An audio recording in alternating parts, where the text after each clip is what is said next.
बताओ, प्रशासन अपने आप ही उसको ठोकने का कार्य कर देगा। आपको उसमें चिंता करने की बात नहीं है।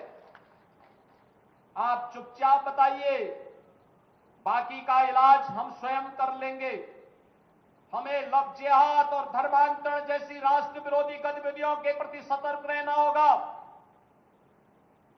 गौ तस्करी और गौ कसी करने वाले तत्वों के खिलाफ सतर्क रहना होगा। अगर कोई कहीं भूल से भी इस प्रकार की गतिविधियों में लिप्त है, उसकी सूचना ससमय आप पुलिस को और प्रशासन को उपलब्ध करवाइए। बाकी का इंतजाम हम स्वयं कर लेंगे। उनका क्या उपचार होना है, उपचार की व्यवस्था हम स्वयं कर लेंगे। बहनों और भाइयों, दूसरा है, हमारा उत्तर प्रदेश और हमारा बलरामपुर जनपद भी विकसित जनपद हो।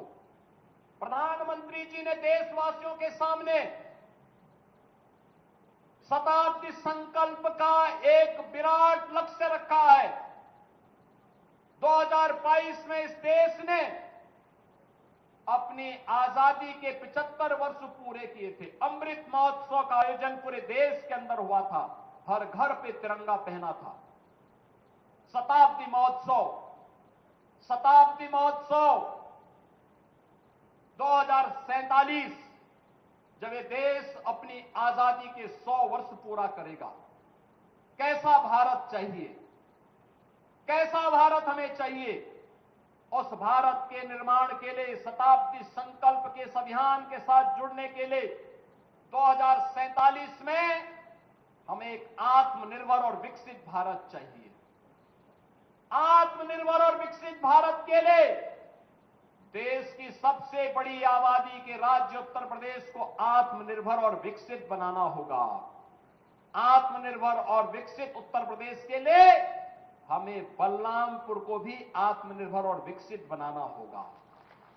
बलरामपुर भी आत्मनिर्भर और विकसित हो सके, इसके लिए हमारी सरकार ने तय किया, हर कमिश्नरी में एक विश्वविद्यालय होगा।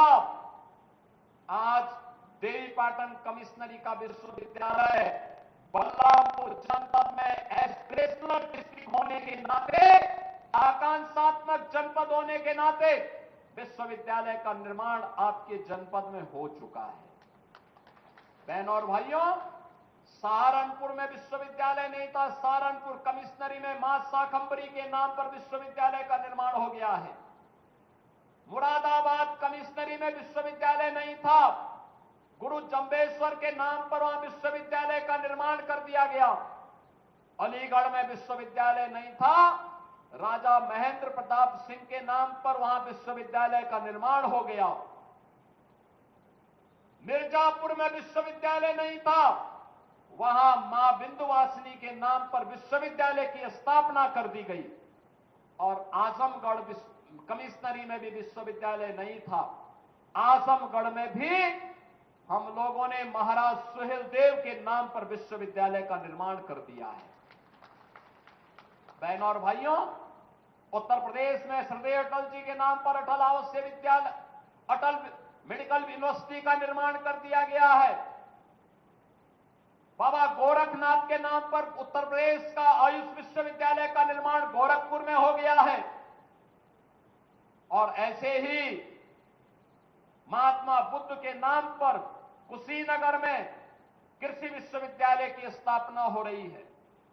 श्रमिकों के बच्चों के लिए अटल आवासीय विद्यालयों का निर्माण हर कमिश्नरी में बना कर दिया गया है। बहनों और भाइयों, पॉलिटेक्निक हो, डिग्री कॉलेज हो, इंजीनियरिंग कॉलेजेज हो, एक बड़े पैमाने पर बनाए गए। पिछली सरकारें वन डिस्ट्रिक्ट वन माफिया देती थी। हमारी सरकार ने वन डिस्ट्रिक्ट वन प्रोडक्ट भी दिया है और one district one medical college का निर्माण कार्य भी करना प्रारंभ कर दिया है। बलरामपुर में भी मेडिकल कॉलेज का निर्माण हो रहा है, अंतिम चरणों में चल रहा है। श्रावस्ती में महात्मा बुद्ध के नाम पर एयरपोर्ट का निर्माण का कार्य युद्ध स्तर पर चल रहा है। श्रावस्ती मर्यादा पुरुषोत्तम प्रभु श्री राम के बड़े पुत्र लव के द्वारा बसाई गई राजधानी थी। श्रावस्ती महात्मा बुद्ध ने ज्ञान प्राप्त होने के बाद सर्वाधिक चातुर्मास इसी श्रावस्ती में व्यतीत किए थे। जैन तीर्थंकरों में तृतीय तीर्थंकर भगवान संभवनाथ का जन्म इसी श्रावस्ती में हुआ था।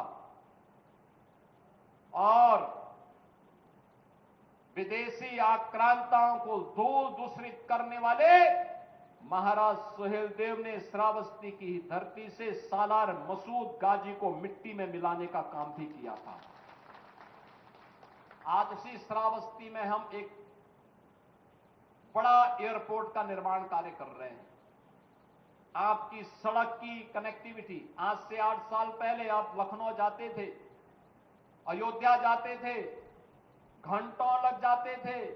अब तो बलरामपुर से मात्र 3 घंटे में आप लखनऊ जा सकते हैं। बलरामपुर से मात्र 2 घंटे में, 2 घंटे से भी कम समय में आप अयोध्या जा सकते हैं। 2.5 घंटे में गोरखपुर पहुंच सकते हैं। यह है कनेक्टिविटी। रेलवे का यहां पर ब्रॉड गेज, मिडल गेज से ब्रॉड गेज बड़ी लाइन हो गई है और अभी इसमें और भी सुधार हो रहा है। नई नई ट्रेन चल रही हैं, नई नई सुविधाएं बढ़ाई जा रही हैं और हवाई जहाज भी चल जाएगा तो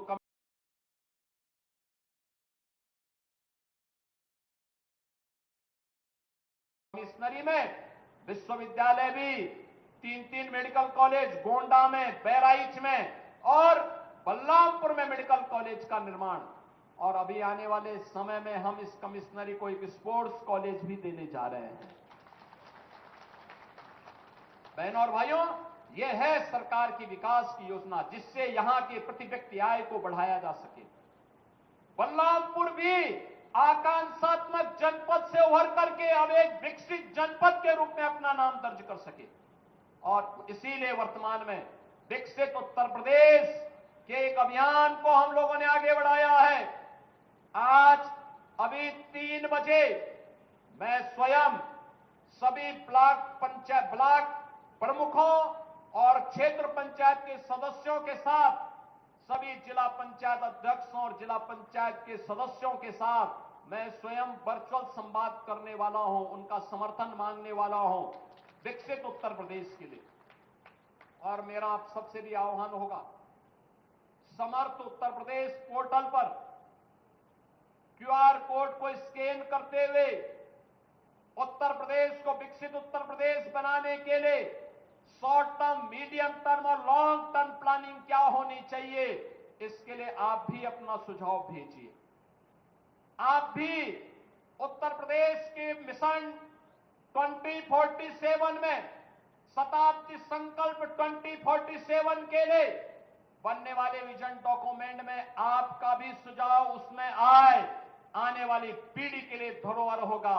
और इसका आह्वान करने के लिए आज मैं बलरामपुर की धरती से, बलरामपुर वासियों से, देवीपाटन मंडल के कमिश्नरी वासियों से आह्वान करूंगा। मुझे पूरा विश्वास है आप सभी लोग इस अभियान का हिस्सा बनेंगे। मैं एक बार फिर से 825 करोड़ रुपए की इन परियोजनाओं के लिए बलरामपुर जनपद वासियों को हृदय से बधाई देता हूं, धन्यवाद देता हूं अपने माननीय जनप्रतिनिधियों को जो विकास के कार्यों के लिए आग्रही बनकर के लगातार प्रयास करते हैं। और मैं विजयादशमी और शारदीय नवरात्रि की भी मंगलमय शुभकामना आप सबके प्रति, पूरे प्रदेशवासियों के प्रति व्यक्त करते हुए अपनी वाणी को यहीं पर विराम देता हूं। धन्यवाद। जय हिंद। मेरे साथ बोलेंगे भारत माता की, भारत माता की, भारत माता की, मां पाटेश्वरी की, मां पाटेश्वरी की। जय श्री राम, जय जय श्री राम। बहुत बहुत धन्यवाद।